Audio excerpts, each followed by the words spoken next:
Hello and welcome to Intuitive Insights. I am your host, McDonough. This is where we discuss all things intuition because you are intuitive. This week, I wanted to talk a little bit about intuition versus imagination and how to tell the difference. So, in our, and then I'm also going to explore, we're going to do a little practice together so you can hopefully see for yourself what I'm talking about. So intuition, I find, can come several ways. One, when we calm our personality and personal vibrations down, get them quiet so that the ego voice is diminished. I just got the visual of, if you've ever seen Shiva, the dancing on a little dwarf or a little man, that is representation of the ego and squashing it or being in control of it and not allowing it to be in control of you. So yes, quieting the ego down. Once the ego is quieted down, the quiet, subtle voice of your intuition, and that intuition can have psychic connections, but the intuition is connected to the universal conversation energetically, in my opinion. But it's quiet. It's very quiet and it's very still. So one way of accessing it is through quieting our own vibrations, through practices like meditation or something like qigong or tai chi or yoga, quiet yoga practice, more of a still, like restorative yoga practice. Breath work also calms the mind and the energetic vibrations of the body so that we can hear that intuitive voice with more clarity. And it's like turning down the volume outside and turning the volume up inside. So that access point, for me, sometimes comes through in more audibly, right?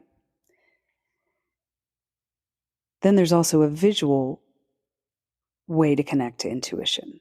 And sometimes the visuals come through when everything else is quiet too. When the outside world is quiet and the inside world, the intuitive world, becomes more of the focus.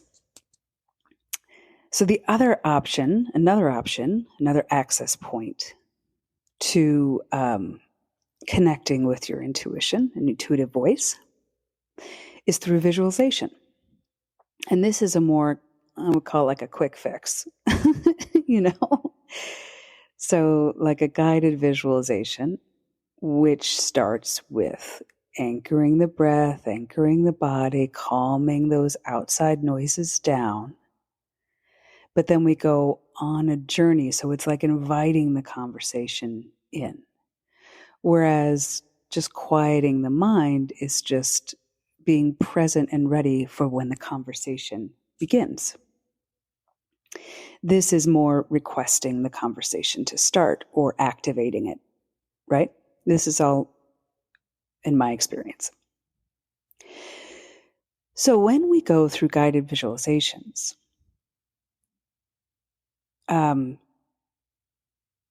sometimes it's hard to, well, we've been taught to not trust ourselves, right? And it's hard to decipher what am I just making up in my head and what is really my intuition. So there are a couple of things that I've realized and noticed that are distinct differences between what is imagination and what is intuition. So just like the voice of intuition being quiet and calm and steady and unwavering, so are the visuals. And what I mean by that is, if you have a visualization that comes through and it's very erratic, or it comes and goes quickly. For me, that tends to be imagination. The intuitive image will come forward, and if you try and get rid of it, it kind of is unwavering, just like the voice. It's quiet and steady, just like the voice. And even if you try and be like, no, I think it should be something else, it comes back and it stays.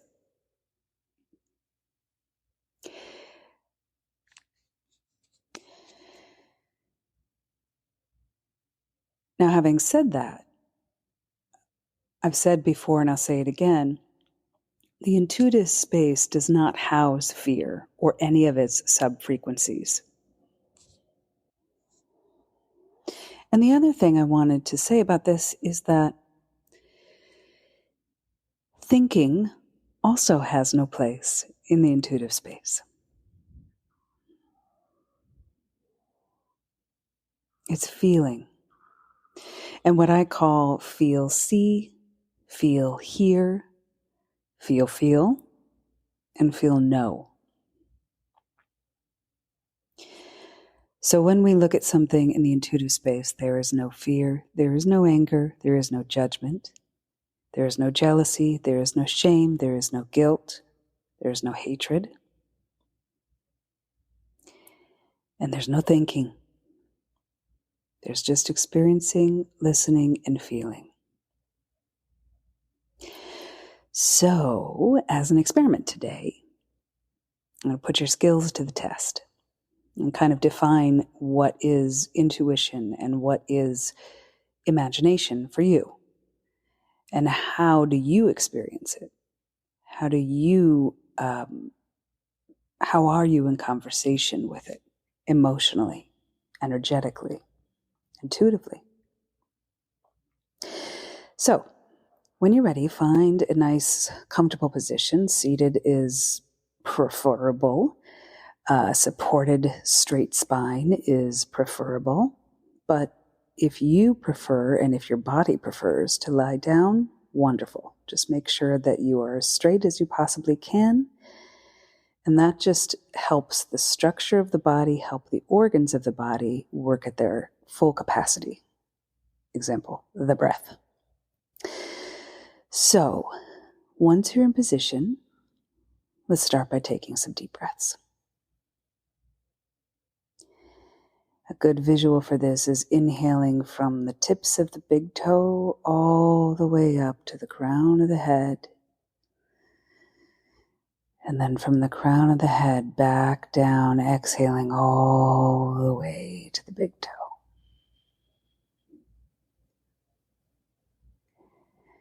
Initially, focus on making the breath, inhale and exhale equal length. Maybe a 3 or a 5 count in and a 3 or 5 count out. And then when that feels sufficient, you may naturally just fall into a double-lengthed exhale. So inhale 3, exhale 6, inhale 5, exhale 10. Slowing down the exhale helps activate the vagus nerve. It helps calm the nervous system. And it helps you anchor yourself in your body.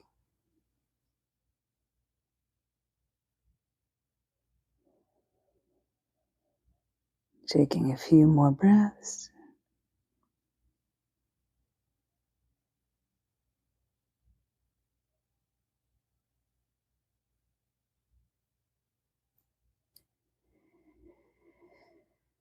And when you're ready,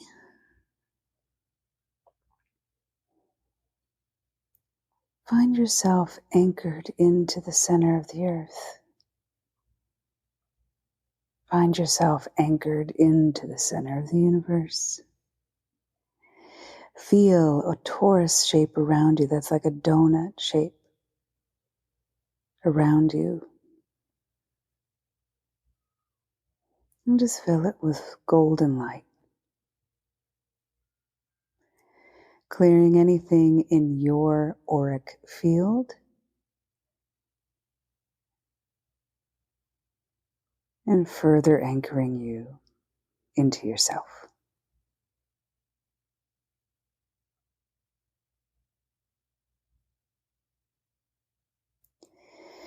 So in your mind's eye, I'd like you to picture a rose in front of you, anchoring it into the earth, grounding it into the earth with its roots.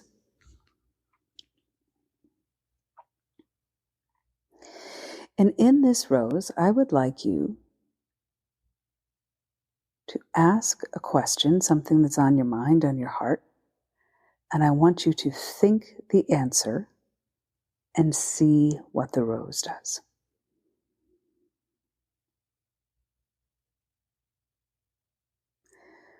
Does it do anything? Everything is important.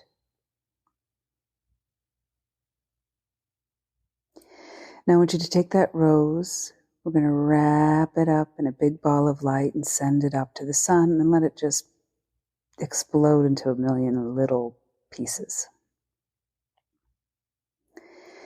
And in your mind's eye, in front of you where you planted that last rose, clear the ground with some golden light.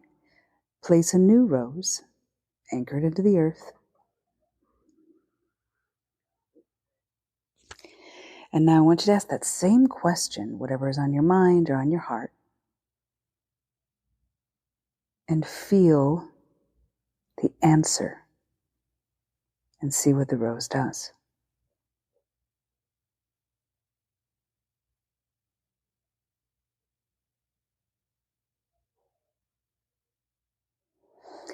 Once you've gotten your answer, wrap that rose up in a big ball of light, send it to the sun, let it burst into a million pieces, clear the ground with the golden light, place a new rose in the ground, anchor it down. Now just look at the rose, ask it that same question. Whatever's on your heart, whatever's on your mind. And trust that the rose will show you your answer. What do you feel? What do you see? What happens?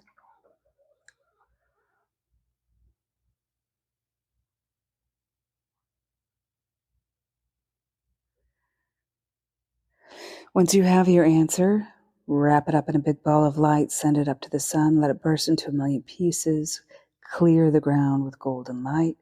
Place two roses this time next to each other. Whatever the question was that you asked, and this could be, if you didn't have a question, you can always try this with a mundane question just to practice. But ask the rose on the left, or look at the rose on the left, and place the answer of no on it, whatever the question was. And the rose on the right, place the answer of yes on it. Now ask the question again to both roses and see what they do.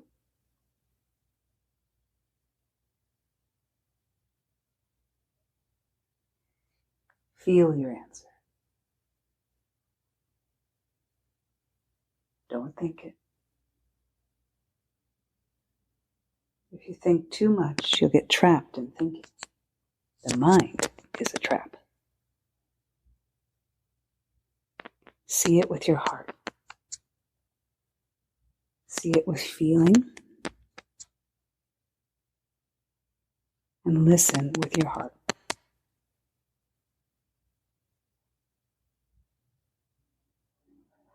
When you've got your answer, wrap both of those roses up in a big ball of light, send them up to the sun, watch them burst into a million pieces, clear the earth in front of you in your mind's eye with golden light. Clear the earth in front of you in your mind's eye with golden light.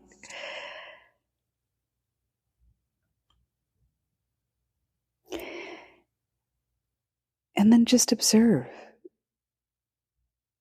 what happened. What did you notice? Could you stop thinking? When you asked the rose, did it move for you? Did it show you something?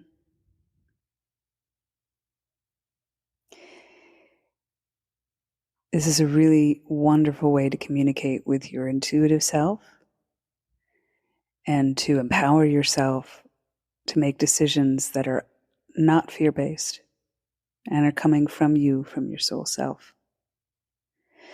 Again, all the answers will be devout of anger, of jealousy, of hatred, of judgment, of fear, of doubt, of worry, of shame. If any of those emotions come in the answer, you're thinking.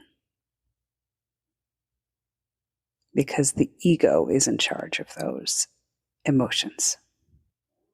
The heart lives in a space of love, connection, and freedom.